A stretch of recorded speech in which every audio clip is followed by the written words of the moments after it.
सारे पंजाबी लहर चैनल वेखण वाले जिन्ने भी साडे दर्शक ने उन्होंने प्यार भरिया सलाम सत श्री अकाल। तो असीं अज पहुँचे बाबा जी गुरु नानक सरकार की धरती ननकाना साहब। तो साडे नाल इस वेले मौजूद ने मजिंदर सिंह सिरसा साहब। तो यह जो प्रोग्राम होण चल रहा या इन फ्यूचर जिहड़े भी करतारपुर दे लांघे नूं लैके या जिहड़े नगर कीर्तन निकल जा रहा उन्हां वालों थोड़ी गलबात करांगे। सारिआं नूं अस्सलाम वालेकुम सत श्री अकाल। वालेकुम सलाम जनाब, सत श्री अकाल जी। होर की हाल चाल ठीक ठाक हो? खैरियत है जी, बहुत आनंद आ रहा। किदन पहुंचे पाकिस्तान? अज ही सारे जी असीं हुणे ही बस इस मुकद्दस धरती ते पहुंचे हाँ। वो धरती जिथे गुरु नानक पातशाह जी ने अवतार धारिया। हाँ जी। तो किवें जे आपां पुछ लीए मैनेजमेंट का, जिवें अटारी तो इत्थे तक पहुंचण दा सफ़र अगों प्रबंध किवें सन, इंतजामात किवें किस तरह सन पाकिस्तान गवर्नमेंट? बहुत अच्छे इंतजाम ने, परमात्मा की कृपा नाल बहुत सोहणे तरीके दे नाल सारे इंतजाम किए गए हैं। और मैनू पूरा यकीन आ कि 2 दिन बाद जदों असीं इत्थों जाना है नगर कीर्तन के रूप अंदर, उदों भी सरकार की इस तरह ही खूबसूरत इंतजाम किए जाएंगे।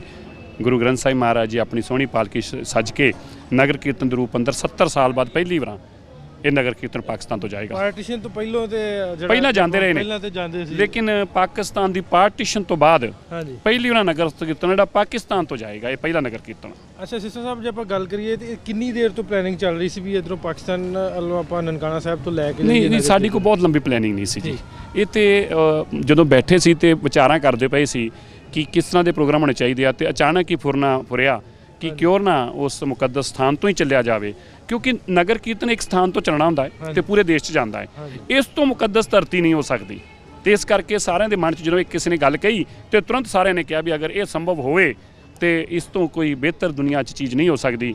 गुरु नानक देव पातशाह जी के उस महान स्थान तो जे नगर कीर्तन चले और गुरु ग्रंथ साहिब महाराज उस स्थान तो संगतां नूं दर्शन देने वास्ते दूसरे मुल्क पहुँचणगे, उस तो पूरे सूबे जाएंगे, ये इस तो मुकद्दस समय और इस तो मुकद्दस धरती और इस तो मुकद्दस जगह नहीं हो सकती। इस करके सोचा कि इत्थों कढ़िया जाए। अच्छा, ये जो सिरसा साहब ये तो एक बड़ा वड्डा आपां शुरुआत इहनूं कह सकते हैं भी दोवां मुल्कां दे विचकार एक अगे चलो 70 वरियां तो जिहड़े भी हालात सन हुण एक पॉजिटिविटी वाल जा रहा, तो ये एक बड़ा वड्डा कदम साबित होएगा अगर ये सारा जिहड़ा वा अच्छे तरीके नाल बिल्कुल जी तकमील पहुंचे। बिल्कुल जी, इस तो वड्डी देखो सब अपने धर्म प्यारे ने। गुरु नानक देव जी ने कहा है हिंदू वो आ जिहड़ा हिंदू अपने धर्म च पक्का रहे, मुसलमान वो आ जिहड़ा मुसलमान अपने धर्म च पक्का रहे। तो उन्होंने सारे ही धर्मां नूं इह संदेश दिता है कि अपने धर्म च अकीदा विश्वास और उस दे अंदर पक्का विश्वास रखना है। पर तुसीं ये समझो कि एक मैं कदना जा सिख हाँ, मेरे अखां च अथरू आ, मैं इस धरती नूं नमन किया, इसकी मिट्टी ने मैनूं ऐ लगा कि मेरे भाग बदल गए। तुसीं कल्पना करके देखो कि एक सिख दे वास्ते इस तो अच्छा समा होर की हो सकता है। तो जदों ये माहौल बने फिर उस तो बाद तुसीं कहो कि उहदे च कोई शांति च कोई फायदा होगा वादा, ये सब कुछ जदों यही काम हो गया फिर शांति तो अपने आप ही होगी। जो उस मालिक का ही संदेश लैके एक मुल्क तो दूजे मुल्क संगत जारी होगी तो फिर इस तो वड्डा होर संदेश शांति का की हो सकूगा। इस तरह ही जिस तरह तुसीं कहा भी जिस तरह पाकिस्तान दे मेजोरिटी मुस्लिम अक्सरीयत है, मुसलमान इस जो नगर कीर्तन चलो हुण स्टार्ट है, अगे तो होर बढ़ चढ़ के होवे, तो ये मुसलमान अपना अच्छे तरीके जिस तरह की कहते ने प्राहुणे तोरदे आ भी उवें इस नगर कीर्तन दे नाल तुर के जिवें पहिलों चलदा सी पार्टीशन तो पहिलों उन्होंने उस तरह ही जोड़न तो कनैक्शन जिहड़े पार्टीशन तो पहिलों तो दोबारा तो साडी ते ख्वाहिश है जी। साडी ते ख्वाहिश ये आ कि जदों जिन्ना प्यार और जिन्नी शरधा दिखाउणगे तो तुसीं सोचो कि कल नूं जदों उत्थों अजमेर शरीफ तो भी जदों तुसीं चलोगे तो असीं भी तुहाडे वास्ते पलकां विछावांगे अपणियां। इस तरह मैं एक गल विच कोट करदा, मेरे बाबा जी आंदे हुंदे सी ना, वो इस इहो कहंदे इस दुनिया तो ही तुर गए भी मैनूं वो किते यार मेरे पीरां दे दरबार दे लै चल। ਇਹੋ ਜਿਹੀ ऐसी ख्वाहिश ਲੱਖਾਂ ਲੋਕਾਂ ਦੀ, ਕਰੋੜਾਂ ਲੋਕਾਂ ਦੀ ऐसी ख्वाहिश है। परमात्मा ने साढ़े ते तुहाडे ते किरपा की कि सानू इस दे दर्शन दिदारे बख्शे ने। मैं तो चौथी बार इस महान स्थान के दर्शन करता पाया और जिन्नी बार दर्शन करदा उन्नी बार मैनूं लगदा कि मेरी रूह की तृप्ति हुई आ। सो ये तो यकीनी तौर पर सब दी ख्वाहिश आ, तुहाडी भी ख्वाहिश आ जिहड़े स्थान तुहाडे उहदे तो दूर ने ਉਹਦੇ दर्शन ਤੁਹਾਨੂੰ हो सकन। साडिਆਂ ਨੂੰ एक ख्वाहिश है ਜਿਹੜੇ स्थान ਸਾਡਿਆਂ ਤੋਂ दूर ਉਹਨਾਂ ਨੂੰ दर्शन हो सकन। ਇਸ ਨੇ ਕੱਲ ਮੈਂ ਤੁਸੀਂ ਸੁਣਿਆ ਕੱਲ PM ਇਮਰਾਨ ਖਾਨ ਸਾਹਿਬ ਦੀ ਸਪੀਚ ਸੀ, ਉਹਨਾਂ ਕਿਹਾ ਮੈਨੂੰ ਪਹਿਲੇ ਪਤਾ ਹੀ ਨਹੀਂ ਸੀ ਵੀ ਇਹ ਸਾਡੇ ਵਾਸਤੇ ਜਿਵੇਂ ਮੱਕਾ ਤੇ ਮਦੀਨਾ ਉਵੇਂ ਸਿੱਖਾਂ ਵਾਸਤੇ ਹਕੀਕਤ ਤੇ ਸਿਰਸਾ ਸਾਹਿਬ ਇਹ ਹੈ ਵੀ ਇੱਥੋਂ ਦੀ ਜਿਹੜੀ ਆਵਾਮ ਜਿਨ੍ਹਾਂ ਨੂੰ ਅਵੇਅਰ ਨਹੀਂ ਇਸ ਗੱਲ ਦੇ ਨਾਲ ਵੀ ਇਹਦੀ ਖਾਸੀਅਤ ਜਾਂ ਮੁਕੱਦਸੀਅਤ ਸਿੱਖਾਂ ਦੇ ਵਿੱਚ ਕੀ ਹੈ, ਉਹ ਵੀ ਲੋਕਾਂ ਤੱਕ ਪਹੁੰਚੇ ਤੇ ਉਹਦੇ ਵਿੱਚ ਵੀ ਇੱਕ ਸੌਫਟ ਜਿਹੜਾ ਇਮੇਜ ਜੀ ਬਿਲਕੁਲ, ਕਿਉਂਕਿ ਦੇਖੋ ਧਰਮ ਹੀ ਤੁਹਾਨੂੰ ਦੂਰ ਕਰਦਾ ਹੈ ਤੇ ਧਰਮ ਹੀ ਤੁਹਾਨੂੰ ਨੇੜੇ ਕਰਦਾ ਹੈ। ਜਦੋਂ ਇਨਸਾਨ ਧਰਮ ਦੇ ਅੰਦਰ ਕੱਟੜਵਾਦ ਲੈ ਆਉਂਦਾ ਹੈ ਤੇ ਉਹ ਇਨਸਾਨ ਨੂੰ ਇਨਸਾਨ ਤੋਂ ਦੂਰ ਕਰ ਦਿੰਦਾ ਹੈ। ਜਦੋਂ ਇਨਸਾਨ ਧਰਮ ਅੰਦਰ ਪਿਆਰ ਔਰ ਮੁਹੱਬਤ ਲੈ ਆਉਂਦਾ ਹੈ ਤੇ ਧਰਮ ਹੀ ਤੁਹਾਨੂੰ ਨੇੜੇ ਕਰ ਦਿੰਦਾ ਹੈ। ਇਹ ਤੇ ਕੋਈ ਸ਼ੱਕ ਹੀ ਨਹੀਂ ਹੈਗਾ ਕਿ ਅੱਜ ਉਹ ਠੀਕ ਆ ਗੱਲ ਕਿ ਸਾਨੂੰ ਬੜੇ ਘੱਟ ਲੋਕਾਂ ਨੂੰ ਸਮਾਂ ਮੌਕਾ ਮਿਲਦਾ ਪਿਆ ਇੱਥੇ ਆਉਣ ਦਾ। ਜੇ ਤੁਸੀਂ ਕਿਤੇ ਪਾਕਿਸਤਾਨ ਇਹ ਕਹਿ ਦੇਵੇ ਕਿ ਜਿੰਨੇ ਸਿੱਖ ਆਉਣਾ ਚਾਹੁੰਦੇ ਨੇ 5 ਦਿਨਾਂ 'ਚ ਆ ਕੇ ਦਰਸ਼ਨ ਕਰ ਲੈਣ ਤੇ ਮੈਂ ਤੁਹਾਨੂੰ ਇਹ ਕਹਿ ਸਕਦਾ ਸੜਕਾਂ ਥੋੜ੍ਹੀਆਂ ਪੈ ਜਾਣਗੀਆਂ, ਸੜਕਾਂ ਥੋੜ੍ਹੀਆਂ ਪੈ ਜਾਣਗੀਆਂ। ਇੰਨੀ ਮੁਹੱਬਤ ਔਰ ਇੰਨਾ ਪਿਆਰ ਹੈ ਇਸ ਥਾਂ ਵਾਸਤੇ। ਔਰ ਮੈਂ ਤੁਹਾਨੂੰ ਲੋਕਾਂ ਦਾ ਵੀ ਧੰਨਵਾਦ ਕਰਦਾ ਕਿਉਂਕਿ ਮੈਂ ਪਹਿਲੀ ਵਾਰ ਨਹੀਂ ਆਇਆ। ਮੈਂ ਜਿੰਨੀ ਵਾਰ ਆਇਆ ਜਿਹੜੀ ਮੈਨੂੰ ਖੂਬੀ ਹੈ ਨਾ ਇੱਥੋਂ ਦੀ ਕੀ ਆ, ਬਾਜ਼ਾਰ ਚਲੇ ਜਾਓ, ਸਾਡੇ ਮਹਿਮਾਨ ਆਏ ਨੇ, ਕਿਸੇ ਨੇ ਪੈਸੇ ਨਹੀਂ ਲੈਣੇ, ਪਾਰਕਿੰਗ ਵਾਲੇ ਨੇ ਪਾਰਕਿੰਗ ਦੇ ਪੈਸੇ ਲੈਣੇ। ਮੈਂ ਆਪਣੀ ਜ਼ਿੰਦਗੀ ਦਾ ਜੋ ਸਭ ਤੋਂ ਇੱਕ ਦੂਸਰੇ ਧਰਮ ਦੇ, ਕਿਉਂਕਿ ਮੈਂ ਦੂਸਰਾ ਧਰਮ ਤਾਂ ਕਹਿ ਰਿਹਾ, ਮੈਂ ਇੱਕ ਸਿੱਖ ਧਰਮ ਤੋਂ ਹਾਂ, ਮੈਂ ਉਹ ਜੋ ਮੁਹੱਬਤ ਦੇਖੀ ਉਦੋਂ ਦੇਖੀ ਜਦੋਂ ਮੈਂ ਲਾਹੌਰ ਅੰਦਰ ਜਿਹੜੀ ਇੱਕ ਮਸਜਿਦ ਆ ਤੁਹਾਡੀ ਸੁਨਹਿਰੀ ਮਸਜਿਦ ਕਹਿੰਦੇ ਉਹਨੂੰ, ਕਿਹੜੀ ਮਸਜਿਦ ਕਹਿੰਦੇ, ਵੱਡੀ ਮਸਜਿਦ ਜਿਹੜੀ ਵਜ਼ੀਰ ਖਾਨ ਮਸਜਿਦ ਇੱਕ ਨਾ ਅੰਦਰ ਬਾਦਸ਼ਾਹੀ ਮਸਜਿਦ, ਬਾਦਸ਼ਾਹੀ ਮਸਜਿਦ ਸੁਨਹਿਰੀ ਨਹੀਂ ਬਾਦਸ਼ਾਹੀ ਮਸਜਿਦ। ਬਾਦਸ਼ਾਹੀ ਮਸਜਿਦ ਦੇ ਸ਼ਾਮ ਨੂੰ ਸਾਨੂੰ ਕਿਹਾ ਕਿ ਤੁਸੀਂ, ਅਸੀਂ ਕਹਿ ਰਹੇ ਬੜਾ ਦੁਨੀਆ ਇੱਥੇ ਲੱਗੀ, ਅਸੀਂ ਵੀ ਦੇਖਣਾ ਦਰਸ਼ਨ ਕਰਨਾ ਚਾਹੁੰਦੇ ਹਾਂ। ਕਹਿੰਦੇ ਆਓ ਜੀ। ਜਦੋਂ ਅਸੀਂ ਗਏ ਤੇ ਤੁਸੀਂ ਸੋਚ ਲਓ ਵੀ ਕਿਲੋਮੀਟਰ ਲੰਬੀ ਲਾਈਨ ਲੱਗੀ ਸੀ ਤੇ ਅਸੀਂ ਤੇ ਵੇਖ ਕੇ ਘਬਰਾ ਗਏ ਵੀ ਹੁਣ ਕਿਲੋਮੀਟਰ ਲੰਬੀ ਲਾਈਨ 'ਚ ਤੇ ਖਲੋਣਾ ਪੈਣਾ। ਉਹ ਜੀ ਬਸ ਜਦੋਂ ਉਹਨਾਂ ਸਾਨੂੰ ਦੇਖਿਆ, ਉਹ ਸਾਡੀ ਭਾਸ਼ਾ ਸਾਡੇ ਤੋਂ ਬਿਹਤਰ ਬੋਲਦੇ ਨੇ ਪੰਜਾਬੀ, ਔਰ ਉਹਦੇ ਅੰਦਰ ਕਿਉਂਕਿ ਉਰਦੂ ਦੀ ਮਿਠਾਸ ਆ।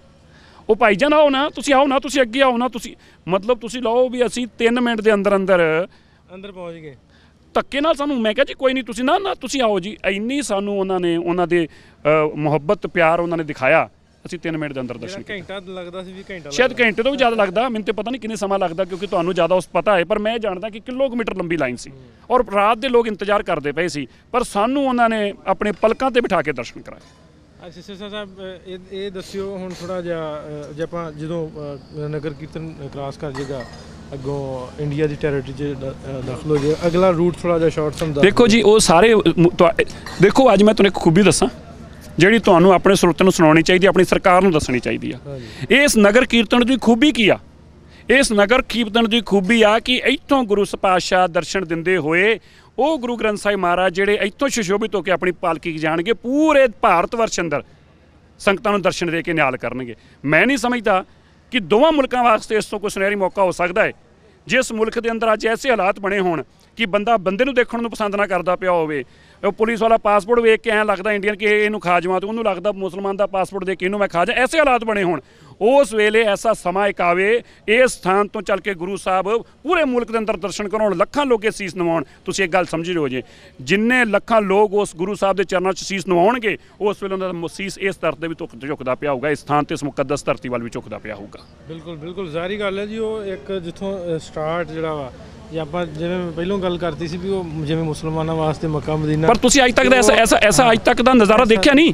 ਦੋਵਾਂ ਮੁਲਕਾਂ ਨੇ ਦੇਖਿਆ, ਦੋਵਾਂ ਮੁਲਕਾਂ ਛੱਡੋ, ਧਰਤੀ ਤੇ ਕਿਸੇ ਨੇ ਐਸਾ ਕੋਈ ਨਜ਼ਾਰਾ ਨਹੀਂ ਦੇਖਿਆ ਜਦੋਂ ਇੱਕ ਮੁਲਕ ਤੋਂ ਚੱਲ ਕੇ ਕੋਈ ਗੁਰੂ ਸਾਹਿਬ ਗਏ ਹੋਣ, ਦੂਸਰੇ ਮੁਲਕ ਦੇ ਲੋਕ ਉਸ ਦੇ ਸੀਸ ਨਵਾਉਣ। ਐਸਾ ਮੁਕੱਦਸ ਸਥਾਨ ਔਰ ਐਸਾ ਮੁਕੱਦਸ ਨਜ਼ਾਰਾ ਕਿਸੇ ਨੇ ਅੱਜ ਤੱਕ ਦੇਖਿਆ ਨਹੀਂ। ਇਹ ਇੱਥੋਂ ਜਾਏਗਾ ਪੰਜਾਬ, ਪੰਜਾਬ ਤੋਂ ਜਾਏਗਾ ਇਹ ਜੰਮੂ ਕਸ਼ਮੀਰ, ਉੱਥੋਂ ਜਾਏਗਾ ਫਿਰ ਹਿਮਾਚਲ ਤੋਂ ਇਹ ਐਂਟਰ ਕਰੇਗਾ ਯੂਪੀ, ਦਿੱਲੀ ਤੋਂ ਕਰਦਾ ਯੂਪੀ, ਉੱਤਰ ਪ੍ਰਦੇਸ਼ ਤੋਂ ਇਹ ਐਂਟਰ ਕਰ ਜਾਏਗਾ ਥੱਲੇ ਬੰਗਾਲ ਵਾਲੀ ਪਟਨਾ ਸਾਹਿਬ, ਉਹ ਯੂਪੀ ਤੋਂ ਜਾਏਗਾ ਬਿਹਾਰ ਪਟਨਾ ਸਾਹਿਬ, ਉੱਥੋਂ ਬੰਗਾਲ ਵਾਲੇ ਪਾਸੇ ਥੱਲੇ ਹੁੰਦਾ ਹੋਇਆ ਫਿਰ ਇਹ ਮਹਾਰਾਸ਼ਟਰ ਥੱਲੇ ਨੂੰ ਜਾਂਦਾ, ਉੜੀਸਾ ਤੋਂ ਹੁੰਦਾ ਹੋਇਆ ਮਹਾਰਾਸ਼ਟਰ ਤੋਂ ਸਾਰਾ ਘੁੰਮ ਕੇ ਵਾਪਸ ਆ ਕੇ ਤੇ ਸੁਲਤਾਨਪੁਰ ਲੋਧੀ ਪਹੁੰਚੇਗਾ। ਜਿਹੜਾ ਗੁਰੂ ਨਾਨਕ ਇੱਥੇ, ਇਸ ਤੋਂ ਬਾਅਦ ਗੁਰੂ ਨਾਨਕ ਦੇਵ ਪਾਤਸ਼ਾਹ ਜੀ ਨੇ ਕਰਤਾਰਪੁਰ ਸਭ ਤੋਂ ਜ਼ਿਆਦਾ ਸਮਾਂ ਰਹੇ ਨੇ, ਉਸ ਤੋਂ ਬਾਅਦ ਜਿਹੜਾ ਸਮਾਂ ਰਹੇ ਨੇ ਉਹ ਸੁਲਤਾਨਪੁਰ ਲੋਧੀ ਰਹੇ ਨੇ, ਜਿੱਥੇ ਇਸ ਸਾਲ ਦੇ ਸਭ ਤੋਂ ਵੱਡੇ ਸਮਾਗਮ ਹੋਣੇ ਆ, ਉਸ ਸਥਾਨ ਤੇ ਪਹੁੰਚੇਗਾ। ਅੱਛਾ, ਇਹਦੇ 'ਚ ਸਿਰਸਾ ਸਾਹਿਬ ਜੇ ਜਿਸ ਤਰ੍ਹਾਂ ਮੀਡੀਆ ਹਾਊਸਿਸ ਦੇ ਕਾਫੀ ਲੋਕ ਮੈਂ ਵੇਖੇ ਆ ਇੱਥੇ ਪਹੁੰਚੇ ਨੇ ਨਨਕਾਣਾ ਸਾਹਿਬ,